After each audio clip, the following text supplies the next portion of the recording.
Publishing Persuasion. I'm Angela Montoya, author of Sinner's Isle, to come out next year. It has been certified fresh from the Amparo Ortiz herself and Melanie Schubert, so you know it's going to be good. I am here with Melanie Schubert. She is glowing this morning. I know it's early over there in Australia, but she is glowing. She is exuding just warmth and joy and fertility. Are you propositioning for me for my eggs or something? I don't, because you got chicken earrings, so I just came to my head. So she's glowing. She's glowing. And power walk to get my coffee, but thank you. That's probably why I'm glowing. It's like heat rash from power walking. A little doll on your shelf today. Oh my gosh. That's scary. I put that on there. I was waiting. I was hoping to catch you. I was hoping, because you're always looking back there. And so I was hoping you were going to see it during the interview and shit your pants. But I'm shitting my pants now. It's evil. Is it a little Chucky doll? It's a Chucky doll. But back to Amparo. She was just freaking a legend. Like, yeah. You told me she'd be epic, but like, I feel like when she came on, it was one of those times I forgot we were recording. I was just hanging off her every word. I was like, please be my best friend. Right? I know. I started thinking, oh no, like the time is flying. And, but I was like, well, shit, who cares? We're having so much fun. Yeah. So I was trying to play it cool. Yeah. But I did not play it cool. I fangirled so hard. Well, she's someone to fangirl about, to be honest with you. And I knew, because I remember her book, her duology had dragons in it. And I remembered seeing it back when I was reading your book. And so, I was just like, okay, there are kindred spirits here. We got the dragon babes over here. So 100%. I felt her kindred spirit. The K-pop love was just the cherry on top. I just like, I don't know if this is right or wrong, but it's like a new standard of like that only some people can unlock. Not only are they my writing friends, but they also appreciate the value of K-drama and K-pop. It's something new. It's a new phenomenon sweeping the land. But that's how to get to my inner sanctum, friends. Now everyone knows. To my fertile chicken eggs. Yeah. If you want to get those eggs warmed up, you just bring up the K-dramas, the K-pop, and a good book. How have you been otherwise? Good. Oh, so I went to that stupid obstacle course thing yesterday. I got bullied by a child and it was awful, but everybody else had a great time. Yeah, it was like a treetop adventure course. So they're way up in the pines and just like zip lining on things and like doing these where you have to like step over the rickety steps, but they're like, just held on by ropes. And it was a worst case scenario. I did the first easy course and I was like, okay, this is fine. I can keep going. But then we hopped right from easy to intermediate. And I was like, and so I was sitting there and the first thing you're supposed to do is zip line across the damn freaking canyon. Not really. It was hardly even that high, but for me, it felt like a canyon. So I was sitting there. My partner went first and he was waiting for me. He was going to catch me. And I was there and I was like shivering. I got teary eyed. I kid you not. I did not expect me to be such a wimp. But I was like getting teary eyed and this little girl came up and she hooked in behind me so I couldn't leave. And she said, hey, it's not that. She's all, it's easy. I've done this so many times. Just go. And I'm like, Aww. so I wish. I wanted to flip her off on the way back, but her dad was there. I just let it go. But yeah, everybody else had fun. I sat and took a lot of videos. No, but just the fact you did that bit, like that's a big achievement. When you feel that fear take over, it's not silly at all. Like it might be hard to believe considering I have a sleeve, but I have a needle phobia. Really? And you do acupuncture. It was really hard at the first. I was so desperate. I tried it. And like one of the reasons I can do it is like I've had to conquer my fear in terms of you go into hospital for something, you go into the doctor for, immunizations, you have to do it. Like, Yeah. but literally like it's not even just fear, it's vasovagal. Like I will faint. I've fainted. I fainted when I got my ears pierced.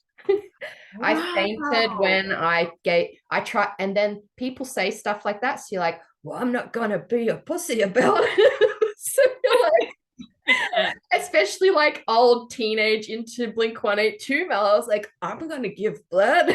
So I went, I passed out in the blood van and knocked my head on the table, like, and they were Oh, like, I think this journey isn't for you.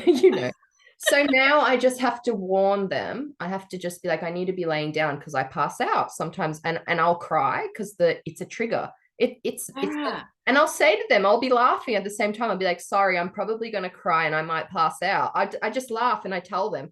And some people are really cruel about it, but most people are starting to realize it's like a knee-jerk thing with some of these things, which is why it's so incredible that you still did.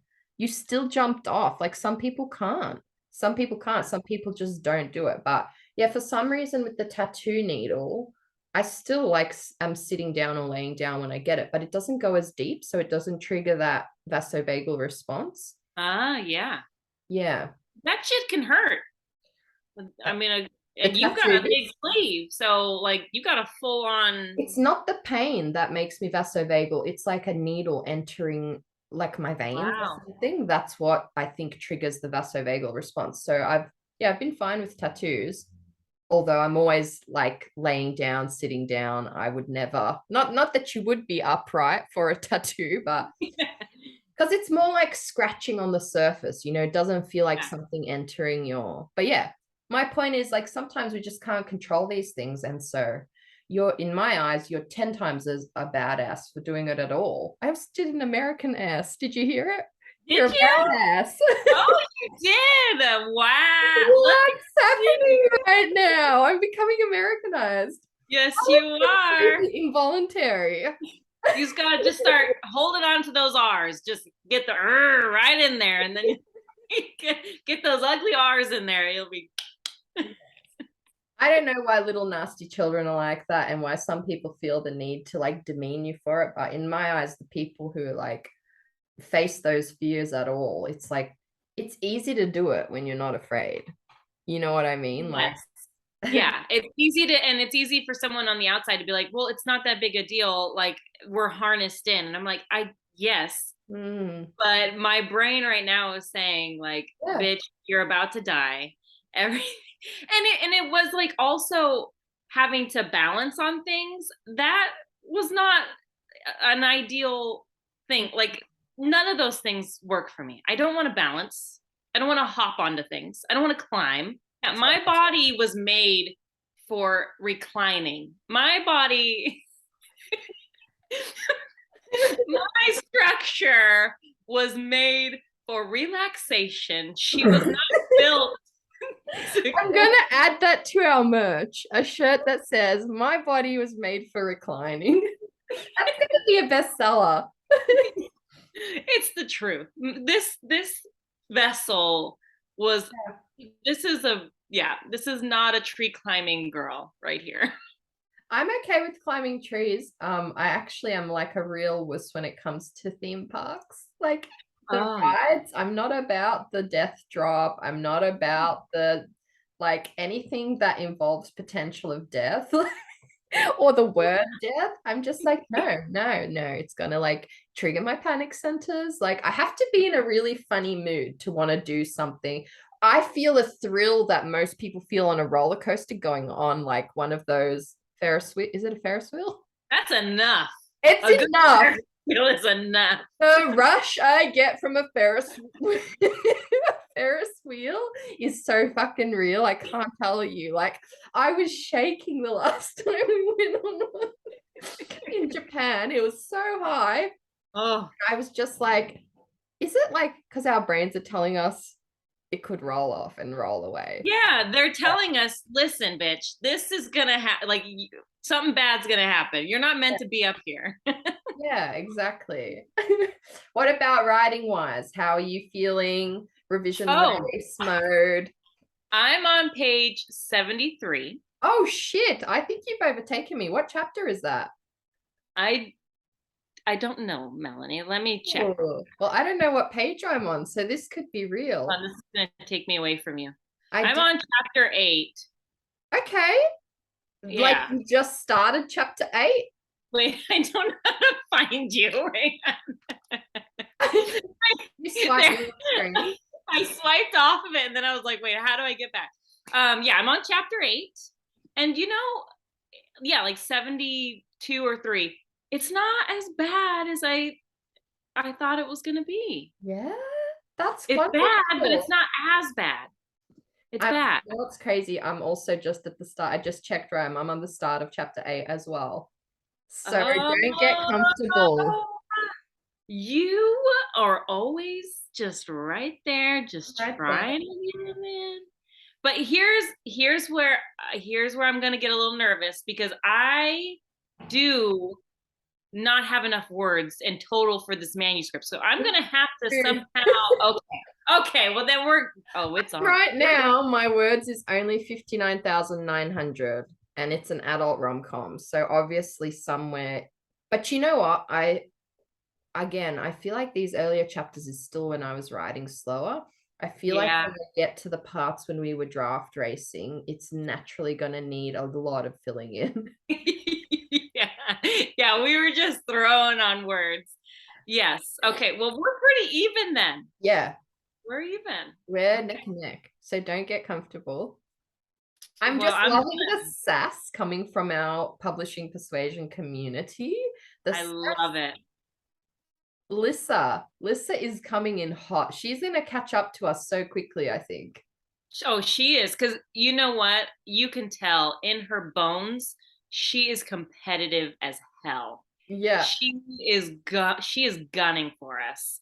So I already know. I've been Ophelia, like she's coming hard. I've been hearing it. There's a few, and I'm so impressed, and I'm so here for it. And honestly, on the days when I'm feeling like a bit lackluster, which to be honest, the last couple chapters, I was like those days I wasn't in the zone. But I was like, okay, quick, just one chapter, just pump out one chapter, get it done, because I'm gonna do multiple revisions. It's fine if this, and that's something I'm telling myself as well. It's fine if this revision isn't perfect. Like, give yourself permission to fly through for this one. And yeah, I'm laughing because I'm in the same exact headspace. I could tell. I knew it was that laugh. I was like, she's vibing this right now. Yeah, I was like, yeah. It's true. It's true because I was like, oh well, after this, do I want to try and give this to somebody to read? And I was like, no. I still have to go back and like add more depth because I don't think I'm there yet, like emotionally depth wise with the characters. So we're here. I'm still gonna win, but we are here. I feel like I would let you girls read it, but yeah, like well, that depends on the end. Everything depends on when I get to the point we started draft racing, because I right now have no clue if it matches up to how I was writing initially. Yeah. But I feel like I'm going to be able to assimilate it quite easily. We wrote so fast. I'm like, not sure what to expect. I know. But it's there and we've got something to work with. So I'm still grateful for that. But yeah, it's just all of you sassy little bitches, you sassy little bees with your little sassy little stings. It's just the motivation I need to like at least get one chapter done every day. And even if it's not perfect, it's done. But yeah, what I'm finding is I've been like a bit emotional by how much I do love it already. These these early chapters, not to make you afraid, but these early chapters, I was like, I'd sub this. If it was all this polished, I would sub this, but I know it's not. These first 7 chapters, I've every time I stopped and I was like, oh, I would go back to the start, and I would never start from where I was if I left it for more than a couple of weeks, because I'm just not in the right zone, which means I've come back and, polished those like 4 times at this point. So they are much, but like that feeling was like overwhelmingly wonderful, because I was just like, okay, this can be something. Once I polish up the rest of them to that level, like it's a nice feeling to have, to be like, I'm proud to submit this. That doesn't mean I will. In case Mama Japara is listening, don't worry. Your little bumblebee is not fly. Like, what did she say? Oh, she said the other day, she said to me, patience, little grasshopper. And I live for it. So every time I feel myself getting ahead of myself, I'm like, I just hear it in her voice, and also a bit of Yoda's voice. Patience, little grasshopper. It's one and the same. They're both the same. They are the same. But yeah, so I'm just so stoked you got Amparo on, because I know she's just an epic human, and honestly, like one of those people we could just have back on again and again. You said it well. She's part of the family, Pub Persuasion family. Straight away, I felt that, and her books just sound like everything. Yes, I have to say, our shadows have claws. Like I said, I only have the ARC, right? So I don't have the hardback cover. And some of the artwork like wasn't even in the ARC, but like, I mean, it's just so cool. And actually, this is her story. Whoa. Yes, and her writing, all of them, it's just special. It's so special, this anthology, because it's it's all Latina girl or authors, and it's, God, they can write horror. I have to say, like, they can freaking write horror. So I'd have to keep the lights on to read it, wouldn't I? Yes, you would. Yes. I mean, it's kind of a foolish thing to say, because you have to keep the lights on to read anyway. Oh wait, no, Kindle has its own light. Oh, okay. Safe. I'm safe from my own ludicrous statement. Yes. Let's just do a little segue for her. Yeah. So I have something to work with. Sometimes you get carried away. So without further ado, the incredible. Do you want to read her bio? Oh, fuck. Yes. I have it. Do you want me to read it? Yeah. Okay. Let's talk more about Amparo, and let's just give you a little bit about her bio, who she is. Amparo Ortiz is the author of Blaze Wrath Games and Dragon Blood Rain. She was born in San Juan, Puerto Rico, and currently lives on the island's northeastern coast. She's published short story comics in Marvel's Voices, Comunidades #1, and in the Eisner Award-winning Puerto Rico Strong. She's also co-editor of the upcoming Our Shadows Have Claws, a young adult horror anthology featuring myths and monsters from Latin America. When she's not writing, she teaches ESL as a college professor and watches a lot of K-pop videos. Learn more about her projects at www.amparoortiz.com. Amazing. Let's bring this bad bitch on. Yeah, what a champ. There she is. Amparo! Oh, this is so cool. Yes, this is we're finally meeting dance. Yes. Woo! Welcome to the show. I'm so excited to have you on. I've been bragging about you to Melanie. She's been pumped. And I was bragging to you about Melanie earlier too. So yes, you are one of the very few Australians I've spoken to in like this. So this is exciting. I just have to represent all of Australia right now. That's right. Exactly. You have to act like everyone else that's not necessarily like super famous in publishing. It's like, oh, you're representing an entire state or an entire country. There you are. Yeah, I've realized that I'm like the token Australian. There's a certain weight with that, but I'll take it. I'll take it. I apologize to all of Australia in advance. Australia will forgive you. Well, Surely. it's so great to have you on. I'm just lost in the shelves behind you, to be honest. It's absolutely glorious. Oh, Mhm. these are my self promo shelves. I adore it. And I'm all for it. And I feel like it's just a smart use of space when you're coming on a podcast. I'm slowly accumulating the books of our guests as we like. I mean, I can't do it all out, but eventually yes. I will have every one of our guests' books on that shelf. So that's the plan. That is so sweet. I brought mine. Oh my God. It's I glorious. was just holding it before we started, and I have a bookmark. For Yes. you. Yes. Beautiful. Yep. Came to represent this. Well, we'll get into the anthology in a second, but I just have to say, this thing is fucking amazing. I just love this anthology. So thank you. I apologize for my laugh. It's really high pitched sometimes, but that's like the sweetest thing. That should be a blurb, like on the cover. This is fucking amazing. Just like Angela Montoya. That's it. We don't need anything else. That's all you need. The blurb. It's an official blurb right now. Yes. I feel like that is the blurb because, to be honest, when I only blurb. when I finish something that I'm really obsessed with, I don't have like, you know, a page of things to write about. I'm just, that's it. The overflow of like, this was fucking epic. End of. There's nothing that can top it. Period. I feel like I get frozen whenever people ask me, what's this book about? Or whatever praise they want me to give a book. I'm like, well, you should read it because, and then I pause. Yeah. And it's nothing against the book. It's my brain that sucks. Every time anybody says, oh, what did you like about it? And I'm like, it gave me feeling. Everything. That's all I have. I felt something. Thank you. Like, oh, yes, absolutely. It made me swoon. I can get a little bit specific with the feelings. For example, I cried or that type of stuff. But if it's like world building things, I lose it. I'm just like completely blank. I'm like, I wonder if it's like a writer brain thing because I'm exactly the same as you both. Like, seriously, sometimes when I just read a book, I'll be like, what was the main character's name again?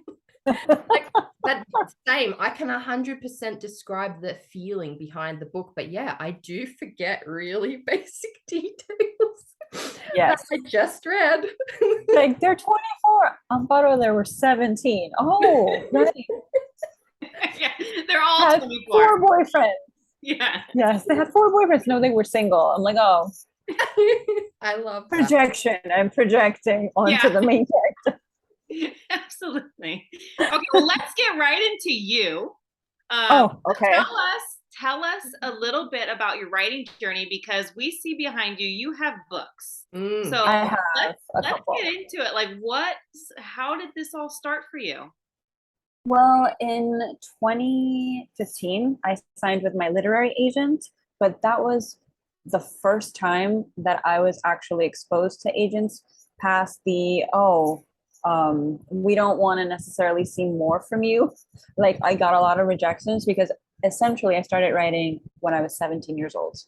And I wrote my first novel then, or I started my first novel then. And it was actually a ripoff of Harry Potter and Narnia. It was like a mashup of those 2 titles.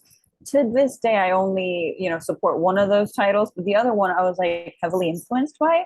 And it was until I was done with that manuscript that I started querying agents, and they rightfully rejected me because it was not only trash, it was extremely long. It was like 115,000 words. It was horrible. And then after that, I wrote my very first paranormal romance because, of course, those were trendy at the time. And it was very important for me because it was my very first Latina main character. My very first main character was a white guy, or a white boy. Shocker, me ripping off white authors and I write a white character. But then it was pivotal for me, that second manuscript. It led me to absolutely nowhere in terms of getting a literary agent, but it did help me understand that I was passionate about including my specific culture in what I was writing. And it also helped me understand that I didn't have to mimic everything that I read and loved growing up, because at the end of the day, I had my own voice. I just didn't know what it was trying to say then. It wasn't until my very fifth manuscript that I landed a literary agent. After that fifth manuscript, and she actually rejected the manuscript at first. She was like, "This is fine, but I just feel like it's not going to sell. Like, you're a great writer, but I feel like the project itself is not where the market is right now. And I would still like to see more from you, but this specific project would not be what I would sign you with." And then she just ended up like contacting me months later and asking if I had written anything else or if I had revised that specific project. And I said, I have done neither. And so she was like, "Oh, okay, well, can we chat on the phone anyway?" And we chatted on Britney Spears' birthday, December 2nd, 2015. And, and she offered representation after like an hour and a half. And I was like, look at that. I don't know how that happened, but we have still maintained a phenomenal professional relationship and a personal one. She's one of my closest friends, I feel. Linda Camacho at Galton Zacher Literary Agency. And somehow she got me my very first publishing credit, which was actually in comics. So I participated in an anthology called Puerto Rico Strong. I wrote a short story comic for that project, and other editors read that project and wanted to see if I would write other comics for other publications. And then I started writing my very first debut novel, which was Blaze Wrath Games, and that sold in 2019 and published in 2020. And after that specific book came out, other opportunities started popping up, but more so in comics, which I never really foresaw.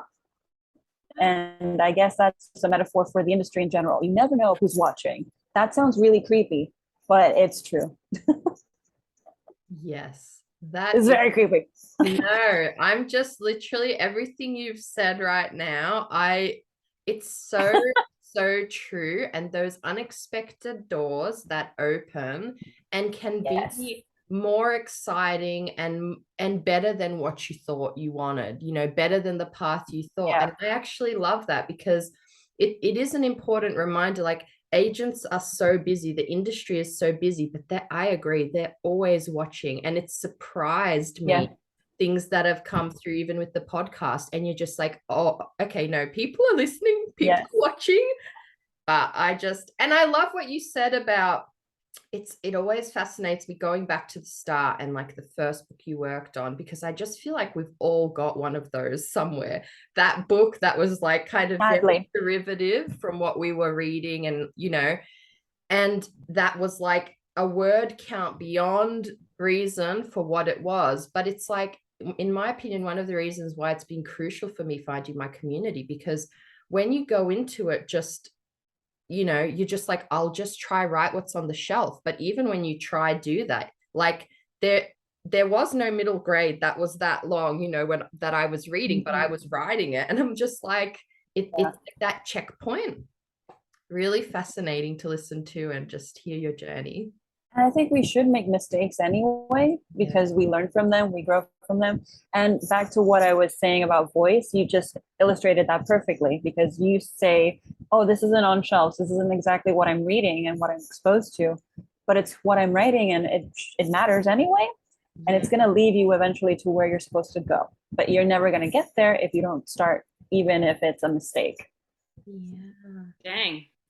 Let me just sit with that for a second, because it's the truth. I just had a moment, an out-of-body experience. Was like, yes, that's it. We are in church right now. Yes. Thank you. We appreciate a good writer church. Good writer church. Oh my gosh, that would be so funny, because I would be like nodding along to everything and singing all of the songs, or we make them up on the spot because we're writers. It's amazing. Yeah. You know what? I think this needs to be a thing. I think you can lead it. We will be there happily. Oh, no, I should not be in charge of anything at all, ever. Just in general. You don't do not give me power. Do not give me power. I will misuse it. But you know what? Just before I forget, that what you just said there, we touched on it with our last guest about if you're not like finding your own people, but like what that actually looks like. Because yeah, if you're trying to replicate what someone else is doing, even unconsciously, and not doing what's in here, you won't attract the people you want anyway. And that's what I'm realizing. Like it's actually kind of an art form after the way we're brought up and like brainwashed into society. It's actually an art form unpacking yourself from all the shit they throw at us. But when True. you can do it, when you find that voice in writing and in life in general, the people who come into your life are so different. And it's like life changing, life changing. It is. Well, let's bring it into something. Speaking of voice, let me just slowly creep this book up. It's appropriate for the genre and the season. Yeah, Dun, dun, it's dun. perfect. I am ready for the creep factor. I'm ready for fall and all things spooky, even though it's way too hot over here in Northern California. Oh yeah. But this book gave me what I needed to have. This anthology, it's a young adult horror anthology, Our Shadows Have Claws. It comes out next week, September 6th. So can you tell us how this beautiful book came to be? First of all, thank you for reading it. I still can't believe that it exists in a way, because it's going to be on shelves, as you mentioned, next week. But it exists in the sense that people are like reading it and they hold it and such, which is very strange because it all started with a tweet. I literally sat down one day, as I do. I was on Twitter and I just had a thought and I felt the need to share it. That's not always a great thing, but on that specific occasion, I was like, I did the right thing, because I was basically imploring publishers to put together an anthology, but it was a fantasy concept, or within the genre of fantasy. I wanted myths that were reinterpreted from a Latina perspective, but using dragons or like werewolves, creatures that we were all familiar with, but not through this specific lens. Because I feel like we are starting to get some traction when it comes to interest, enthusiasm from the people who can actually afford to put these books out into the world. Because the readers they've always been there and they've always wanted these stories. And I just didn't realize that when I tweeted that, this was in 2020, like the height of the pandemic, other authors were tweeting or replying to my tweet saying, please put this together. I want to be a part of it.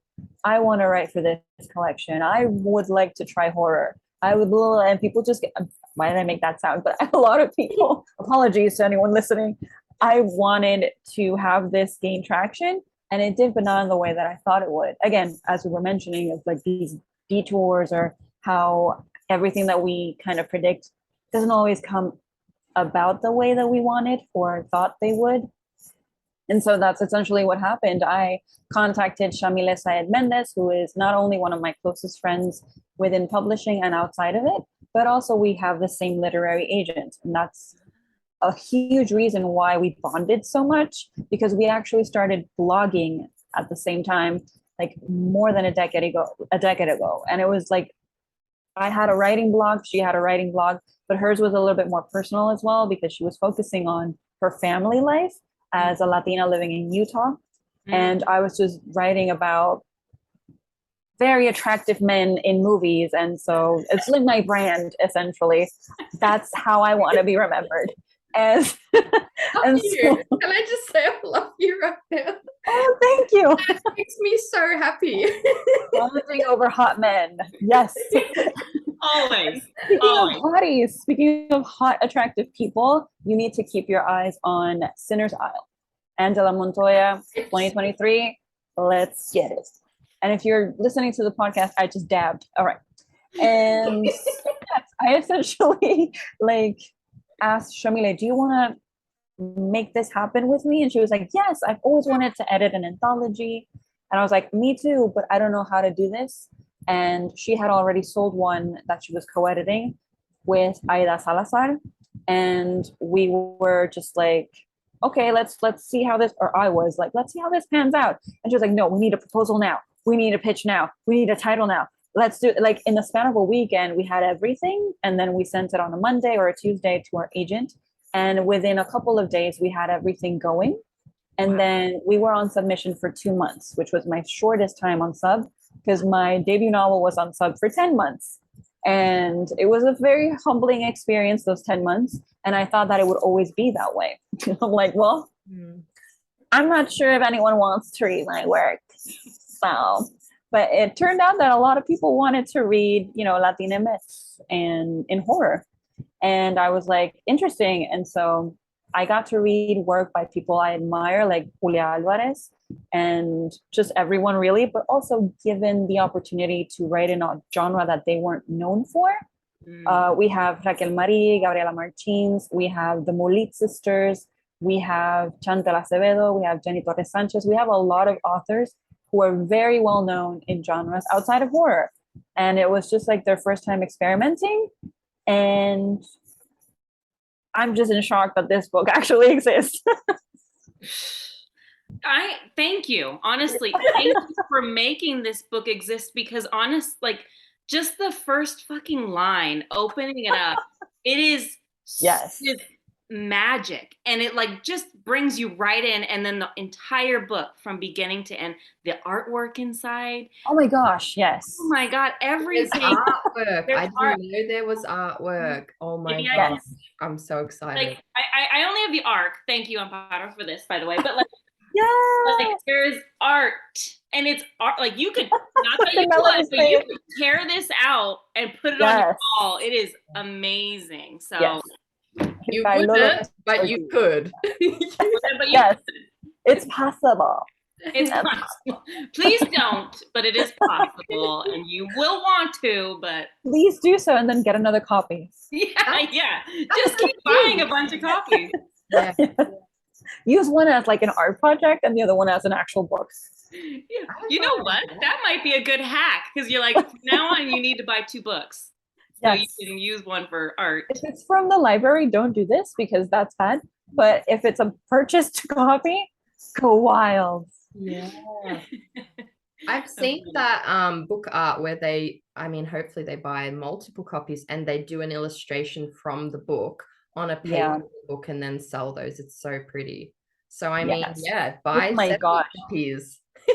Angela, I think you need to prepare next year and beyond for fan art, because I feel like that's going to be one of the moments where you're just I haven't seen a lot of fan art in general for projects like the projects that I've been involved in, but I feel like knowing that there are illustrations accompanying this anthology feels like I'm looking at things that were only in my head, and now I can actually give a shape to them in a more tangible way versus what I imagined. So I'm just warning you that fan art is one of the best parts of this whole journey as an author. I am here for anything. I'll start drawing you fan art. It'll be stick figures, but I was just gonna say drawing fan art. Are you saying you're gonna draw fan art? Because obviously I want some too. I want an original Montoya, please. Yes, an original Montoya. It's priceless, but it's gonna be 6 figures. Yes, thank you. Well, it's funny because my grandfather was an artist, and he's in museums, and then here's me who can't.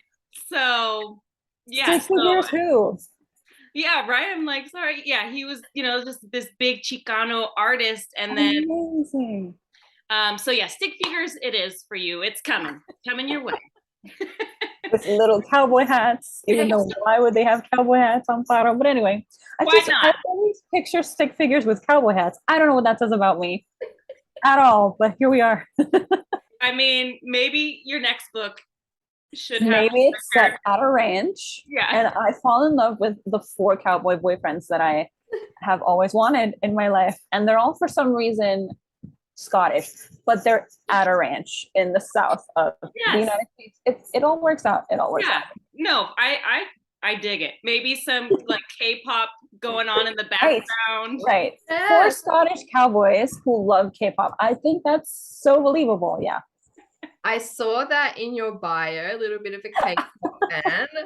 Can you tell Yes. us your fave? Because I'm a bit of a Oh my BTS gosh. girl over here. Oh A bit of hashtag army representing. That's amazing. Well, yes, BTS is like, to me, the beginning of everything. Like they were my first K-pop group, I want to Yeah, say. me too. And this is interesting because, and I love how BTS is very relevant to my writing journey as well, because I was for many years resisting K-pop and for many years resisting being a writer or admitting to myself that I wrote.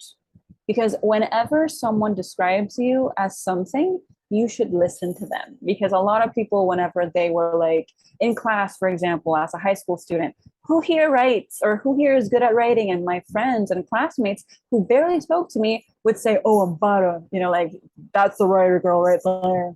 And I don't know why that accent came out. I don't even know what kind of accent it is.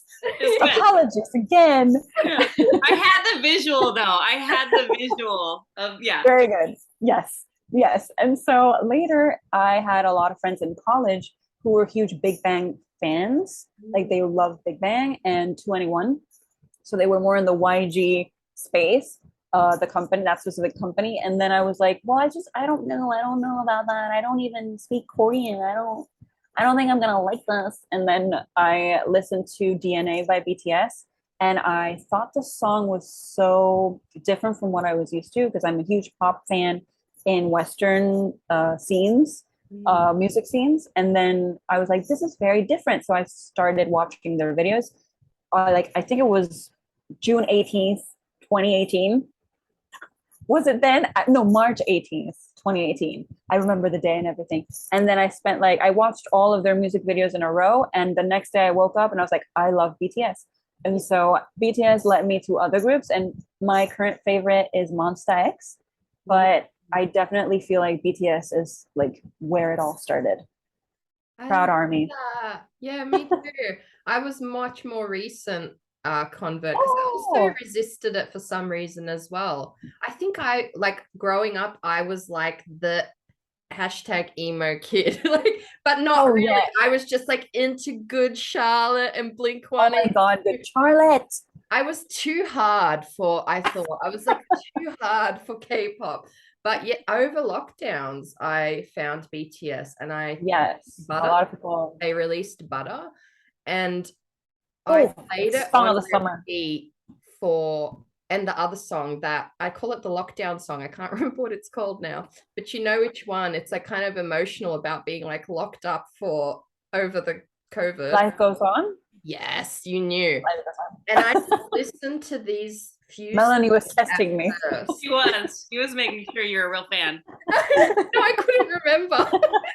See, I told you I can't remember really, like, even though I love that song, can't remember the title. But I just listened to it on repeat for days, you know, and then found their other stuff and found other ones as well. But it's really like once you like kind of let it into your heart, it like explodes into like one of those ficus trees that just takes over everything. And I think it's the aesthetic as well. As writers, we're so used to living in our heads. But when you look at a music video, you don't even have to like the music. You can even mute it if you don't like K-pop. But if you just watch a music video from any K-pop act, specifically groups most of the time, but some of the soloists as well right now, specifically this year, are just doing incredible work. And everything feels like you're watching either a sci-fi film or a fairy tale gone wrong, like a Guillermo del Toro kind of thing. Or even though most of everyone is Korean, the visuals, the aesthetic, the vibes are very reminiscent of fantasy worlds that I wanted to see growing up. And so I came into books through movies because I was more of a movie watcher or an appreciator of films, and specifically horror films, because my father was highly irresponsible and let me watch like horrific horror movies when I was like 4 or 5 years old.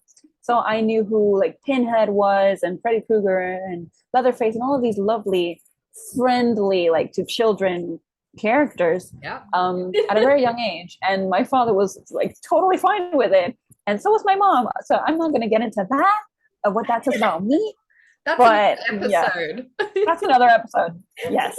But I definitely recommend accepting things that might be out of your comfort zone, because you never know when and where you're going to be inspired. So that's it right there. It's being open and then learning to pivot when you do find that thing that like speaks to your soul, which for me has been K-dramas lately. Like, oh my gosh, yes. I have been a whore for K-dramas. You are like the expert. Yes. Yeah. And so, but it inspires you to write love like that and angst like that, and all, you know, the shared glances that last for 10 minutes and you are there the whole time. And so, yeah, it's like being open to other things and then taking from it and feeling the feelings and going, yes, that's absolutely said. So yes. Yeah, because it is that. And like, I was thinking of like kind of random, but connected, I promise. I was thinking about that thing with food. Like, I ate something the other day. Oh my gosh. From an Asian shop, and I was like, I'm so glad I have the palate to appreciate this, because it was I think it was something with red bean paste. And like, I've grown up eating it because I had Japanese friends and they would put Encore red bean paste in everything, you know? And I was like, palate that has never eaten this couldn't appreciate it because it's almost salty. But because I've been growing up eating Encore, I fucking loved it. I was like, I have to have this again, you know? And I was just like, oh, I suddenly feel sorry for people who never push their taste buds because they can't enjoy. I just knew that my friend would spit it out because they had never developed that taste for that. Or like something like sauerkraut or something. There's some tastes that are like, and I feel like it's that, like, but if you let yourself immerse in like other experiences, you can like find yourself in these other experiences as well. And it's so beautiful. And it's so beautiful that we get to create worlds and stuff. As writers, we're all drawn in. Tell us a bit about your other books. Once we opened the K-drama, look, I had no idea what I was doing when I introduced Angela to K-drama, but like, I've made a little K-drama monster and I couldn't be prouder, honestly. Yes, we need more. I mean, I'm one that I've seen very few K-dramas, and this is hilarious to me because I went to BTS's concert at SoFi Stadium in California, and in the line, like, two ladies before me were like, I would say in their mid 60s, maybe late 60s, and they were like just the two of them. They didn't have their like grandchildren with them or anything like that. It was just them going to see BTS, and they turned around and they saw me by myself, and they're like, "Are you alone?" And I'm like, "I'm not, because my friends are going somewhere else, but yes, I am in the line alone." And so they started asking me about K-pop and K-dramas, and I realized how little K-dramas I've seen. Like, I've so few of them, right? So I'm definitely going to be like consulting with Angela because I'm like, help. I am ready. My body is ready for this. We'll bring Melanie, you have treated her well. Yeah. Yes. Oh, but I think that in the sense of like my other projects, it's interesting because, you know, I tell everyone that Spanish is my first language. I live in Puerto Rico. I've never lived outside of Puerto Rico. I've like traveled the world, but I've never settled anywhere else. And it's hilarious to me to say that because sometimes I feel like my first language, like mentally, is English because I'm always thinking English. I sometimes speak English in my household, even though we all speak Spanish. And it's like English just kind of ruins my life in a way, or runs my life, I should say. It both ruins and runs my life. Yeah. And so I'm actually an English as a second language professor at a local community college. And so all of these things had a say or played a role in my other work, because my first duology, or the only duology I have, the Blaze Wrath Games duology, it is about the World Cup, but with dragons. And the main character wants to represent Puerto Rico for the very first time, their very first appearance on this like international stage. And she is a member of the diaspora, so she doesn't essentially feel Puerto Rican enough to represent her home. And that's never been something that I have related to directly because I've always been here. But in terms of my tastes, my lifestyle, the way that I consume media, the type of media I consume, I do feel like there is a rift between what is considered an islander, more so, versus a Puerto Rican who lives in like the United States or elsewhere. And I definitely feel like I'm all over the place. And my students actually helped me a lot because they listen to a lot of music that I don't, and they are always saying things that I wouldn't say. So I'm like, oh, this is interesting. So what makes you feel Puerto Rican? And those are things that I've always been interested in general. But I realized that for that specific duology, that was the anchor for my character in her emotional journey. And then I also have some comic books or comic work that I have like slowly amassed through the years. So I have the short story in Puerto Rico Strong. I also have a short story comic in the anthology for Marvel Comics, which is called Comunidades. It's the first issue. I wrote a short story from the perspective of White Tiger, specifically the third White Tiger, who is a girl, a Puerto Rican girl. And I also have a middle grade graphic novel coming out next year with HarperCollins. It's called Saving Chupi, and that one is set entirely in Puerto Rico. It's about a young girl who returns to the island with her grandmother, who had to leave after Hurricane Maria. And she wants to restart her restaurant business, but there's a chupacabra on the loose and is affecting the town at large and the country at large. So this little girl realizes that the chupacabra isn't actually as dangerous and as evil as everyone wants her to believe. What else is coming up? Oh, and in March, I have a young adult fantasy called Last Sunrise in Eterna. That one is also set in Puerto Rico exclusively, but it's also set in a tiny, tiny island between two other little islands in Puerto Rico. It's called Eterna, and it is fully inhabited by elves. So my main character hates elves. She steals their bodies for money. And the youngest elf prince decides to punish her by kidnapping her mother. And so now she has 7 days to recover her mother. And in order to do so, she must go to the one place she would rather never, visit. Yes, that one I've seen the cover for that one, and the Yay! cover is everything. So I've been like, my eyes have been on that book, and it just looks so good. It sounds amazing too. It was my second pandemic book, I think, or the second manuscript I wrote during the pandemic, and it was like one of the hardest experiences. I'm sure, Angela, Melanie, have you been writing like with a lot of stress because of everything that's happening, and it's just adding to this belief of, am I doing things right or am I messing it up more? Even if you're working with other people, even if other eyes are on this project, you're like, should I trust them? Like, what's going on? Like, you feel like an imposter the entire time. Yes, I feel that. I have felt that many a times. Welcome to writing. Yeah, I guess it just goes with the course, right? It's like that constant, like, is this enough? Is this right? Am I doing it? Am I like butchering it? So yeah, I don't know how you ever get over that, but your book's coming out, so it must be perfect. Yeah, sure. Mm-hmm. It sounds perfect. It sounds perfect. Oh, thank you. But you know what? Maybe it doesn't have to be perfect. Maybe we can all just be gracious to each other and support each other on this journey, and just lean on each other, learn from each other. Because yeah, I know what you mean. It's a daunting time to write, like, and no matter what you do, like the fears from a million angles are overwhelming, and yeah, I think just leaning on each other, listening to each other is the best medicine I've found for that. But absolutely. I see our time is ticking away. I can't even believe it. But I would like to apologize. No, please don't apologize. This is what I live for, and this is what our show is about. Just like, friends talking, and we'll have you on again because we've obviously got a million things to chat about. Yes, apparently my rambling brain is just excited today. I adore your rambling brain. And before we go, I'll just ask you a classic question of, is there anything that you would have told your younger self, or that you wish your younger self knew on this journey? I wish that my younger self would have allowed the opportunity to fail as hard as she did without feeling like it was the end of the world.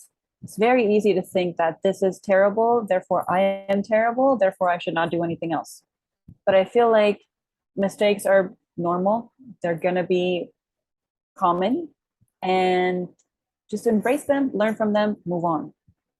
Mm. Thank you. Thank you for that. Yay! It really was Writer Church this morning, and also Writer K-drama heaven. Yes, absolutely. I feel like I want to say too, I don't know if you know Susan Lee, but when she came on and I was like, pretty much we always wind up talking about K-pop and K-drama. And she's like, Yeah. Very good. what I heard was she's gonna love this episode. Very good. I'm always here to please. Well, thank you. Well, yes, you absolutely have to come back. Yes. And we will just gab about all the things again. But honestly, like I love watching you on TikTok and all the other medias. I know you're on YouTube, and so I've just been like a little fan, just sneaking over, just stalking away. So I was honored that you said yes to be on here, and so excited, and so. I'm honored to be here because everyone should follow Angela on TikTok. Her videos are the norm for me. If I wake up and I don't see an Angela video, I don't feel like my day started. Okay, well now I'll get to work for you. I'll keep on going. Yes. I do The think pressure your reels are hilarious. Like it's definitely one Yes. to look out for, Angela. Yes. She's just our girl. She's funny. She's talented. Well, thanks guys. I appreciate it. She is the moment. I am the moment. Thank you. She is the moment, and so are you, Amparo. Thank you for joining us today. Before it cuts us Thank you off, for having me. I feel like it's going to cut us off, so I like to get, because sometimes I haven't said that and it just cuts us off mid-combo, and people are just like, what the fuck happened? It's going to cut us off any second. I just adore you. Thank you for coming on, and yeah, we'll definitely see you again. Yes. I hope so. Family. You are part of the Pub Persuasion family. That makes me very happy. It's been an honor, and I hope you